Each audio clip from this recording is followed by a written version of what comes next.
How can I organize my Google Drive? Hello and welcome to Google Tools for Success. I'm Cameron and I'm here to make using your Google account easier. Today we learn how to organize Google Drive. Why is this important? A tidy Google Drive helps you find your schoolwork fast. We're going to make folders for our different classes. So let's find Google Drive.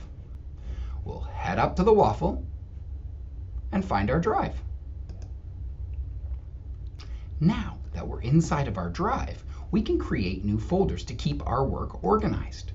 So when I click the new, I can now add a new folder. Maybe this is for my math class. This is great. Now, any work that I do for math, I'm going to make sure I put inside of this folder.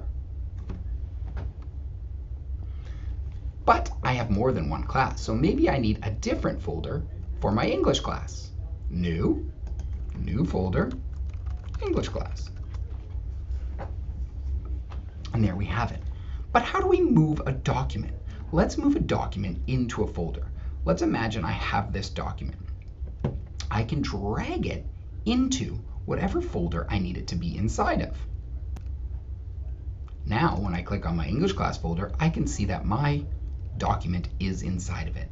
This works the same for sheets, for slides, for vids, for forms. You create them inside of your folder or outside, and you can move them around and organize them by dragging them or by right-clicking and clicking Organize.